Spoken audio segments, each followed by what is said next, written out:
Hi students, welcome to my channel. Today in this session we are going to discuss what is meant by organic chemistry. Before going to that, if you are first time to my channel, please subscribe to my channel and tap the bell icon. So let us discuss what is meant by organic chemistry. So the branch of chemistry which deals with carbon and its compounds is called as organic chemistry. The branch of chemistry which deals with carbon and its compounds is called as organic chemistry. In our periodic table there are so many elements are there. So nearly 114 elements are there in our periodic table. So among these elements, carbon is one of the element which is having atomic number 6 and electronic configuration 1s2, 2s2, 2p2. That means it have 4 valency electrons. Okay, so there are 114 elements are there. Among these elements, carbon is the one element having atomic number 6. So the branch of chemistry which deals with carbon and its compounds is called organic chemistry, whereas the branch of chemistry which deals with the remaining all elements, the remaining 113 elements, are called inorganic chemistry. Okay, so the branch of science or the branch of chemistry which deals with carbon and its compounds is called organic chemistry, whereas the branch which deals with remaining all elements is called inorganic chemistry. That means only the element carbon has a special branch of chemistry, that is organic chemistry. The remaining 113 elements have other special branch, that is called inorganic chemistry. So why the single element has a special branch of chemistry?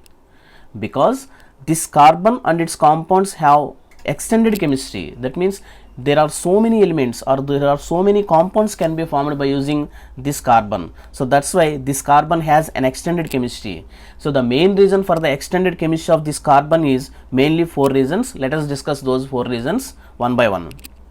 So generally in olden days the scientists thought that means the Swedish scientist is there.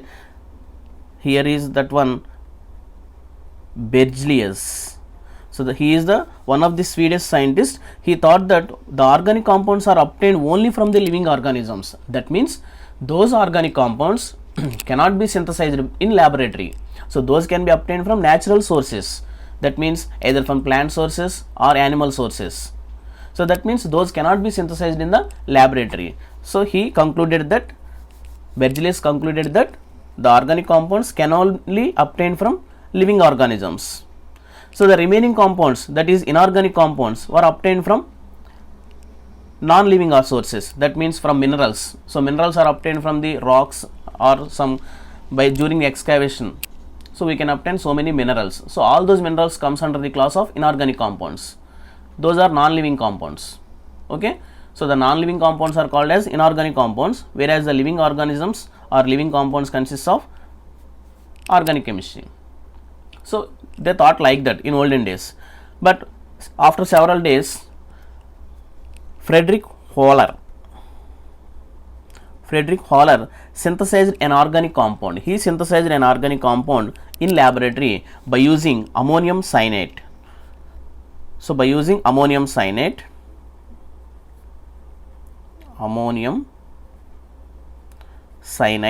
he synthesized an organic compound called urea. So by the decomposition of ammonium cyanate, NH4CNO, ammonium cyanate, upon decomposition or heating, it produces NH2CONH2. So this is urea and this is ammonium cyanate. So by heating ammonium cyanate, he can produce urea. So this was prepared by Friedrich Höller. So the first synthesized organic compound in laboratory is urea. So he gave some conclusion that so the organic compounds can also be synthesized in laboratory. So the first organic compound synthesized in laboratory is urea. Okay, and now the main natural sources of organic compounds are generally coal, obtained from coal mines, and petroleum,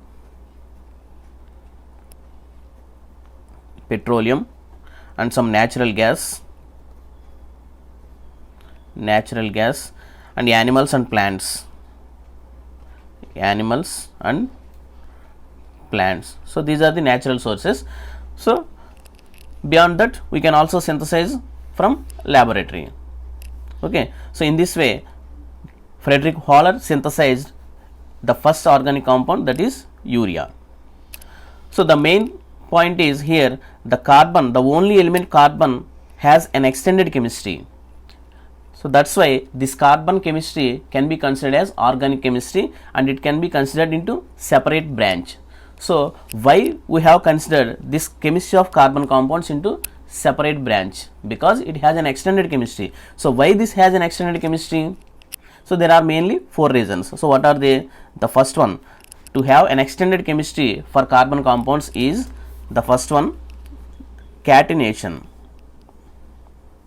The property of carbon, that is catenation. And second one, tetravalency. Tetravalency of carbon. And third one, the tendency to form multiple bonds. Carbon can form multiple bonds. And fourth one, it can exhibit the property of isomerism. Isomerism. So due to mainly these 4 reasons, the compounds of carbon has an extended chemistry. So many carbon compounds can be synthesized or can be obtained from natural sources. So that's why it has an extended chemistry. Okay, what is meant by catenation? So catenation means the self linkage of atoms of similar elements is called catenation. The self linkage of atoms of similar elements. So suppose if you take carbon, so carbon can undergo self linkage with many number of carbon atoms like this. So it can form many number of compounds. So that's why it has an extended chemistry. So and the second point is tetravalency of carbon. Tetravalency means it can form 4 bonds with other elements. Tetra means 4. So the valency of carbon is 4. That means it consists of 4 valence electrons. That means it can form 4 bonds with other elements. So this catenation can be increased along the 4 directions. That means it can form 4 bonds. So due to tetravalency of carbon, it can form 4 bonds, and the catenation can be extended like this also. So that's why it can form many number of molecules and giant molecules also. So that's why it has an extended chemistry. Okay, clear? So like this, it can form many number of compounds. So the tetravalency can be extended like this. And next one, it can form multiple bonds. Multiple bonds means it can form carbon-carbon single bonds or carbon-carbon double bonds, and also carbon-carbon triple bonds like this. It has a tendency to form multiple bonds. And another property is isomerism. So this is one of the good property which explains so many properties. So isomerism. So we will discuss later in the next video. For further videos, it is a very important topic, isomerism. So excellent topic it is. So great discovery, that isomerism is a great discovery. So it explains all the properties, so many properties of the molecules. So we will discuss entire topic, isomerism. So that means isomerism means here the molecule will exhibit same molecular formula but different for structures or different properties. So same molecules have same molecular formula, they have different structures. That is, compounds have same molecular formula but different structures or but different properties. That means different arrangement of chains or different functional groups or different 3-dimensional arrangements. So like this. So the compounds having same molecular formula but different properties are called isomers, and that phenomenon is called isomerism. So later we will discuss in detail. Okay. So please, to get more videos like this, please subscribe to my channel and like the session, share the session and comment me in the comment box. So please tap the bell icon. Thank you.